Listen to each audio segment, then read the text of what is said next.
Mami mo akwa benen so Adom TV bedroom health tips so medi de afia amankwa tamaklo aha na edi nkomo 5 minutes ye nche kora bi okora nu 5 no kora na ye ko se be ya benya ho akomunyuma ahodo so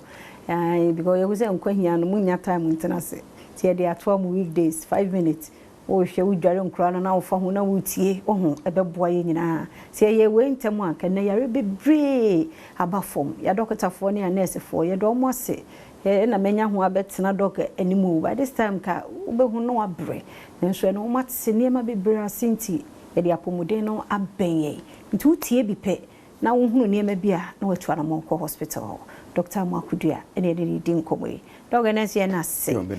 de wo ke ka kro de na wo se ehu signs and symptoms no se bi wo mo so a sunsun so be e na wo de behu nti se mo no amodi kan ba o mu a yade mienu no betimi akọ so inda so on be cause acute infection acute no obi ha mu nya bia within 6 months no body need to make cure am and so obenya chronic infection but omo nya acute infection no kra no emu be 70% unya sunsun bia wo mu se emu abisa wo mu enti omo na mu a no ma ba be chronic no omo no te eno so unya sunsun so bia but omo mu wa acute wo benya nsunsun so no omo ho bia omo ho be yo omo ya se do bi anya malaria pepepe ho be ye hye bia wo be de wo be ye weak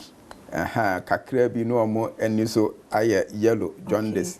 eno na ya na mpempepre no ma amanfo bebre de ba hospital so many so ya yellow no na bia ya check ni an say hepatitis C but eno no aye be 30% pe ene benya sansunsan yeso no ba omo maka no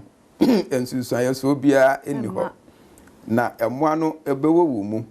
wo mu no na wo esa ibrabo no nkakra enti won be se na bedru baabi no na afa ibrabo no entimi nya adwuma bio enti se ibrabo no nya adwuma wanu so be yellow wo so bete wona se betatai wafu so be hye wo ye bibi kakra bi a na wabre obi wo ha na ofi moja ebetimi affect your kidney tubules or kidney nentimi nya adwuma yie ebetimi affect o heart ana wa harawa no bo se na intimi enya adwuma yie ba Ghana ha de na ete hu so omo nan ase atatai ana se omo fu ayekese samwa ya so betimi akoso cancer kokuram ewo brabo num intimo bebre beba no bo se na omo fu ayekese wo bekwa akohwe no na bibi na afifiri brabo num na ma brabo na ye denden na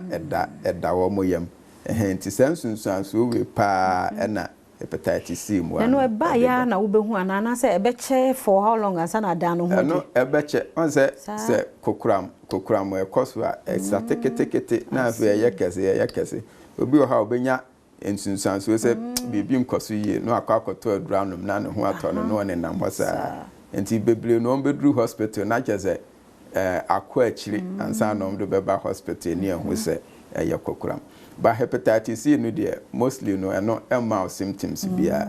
enti ze wan check dia unhu se ebi wo ho se wo gina symptoms no so nko ade a ene obeti wani no na ede wo wow na edru ni ho ana edru de ebi wo ho pa na esro ho cheza edos ho ho pa no edos ho ho pa na de na ye ma edru no se wo munnim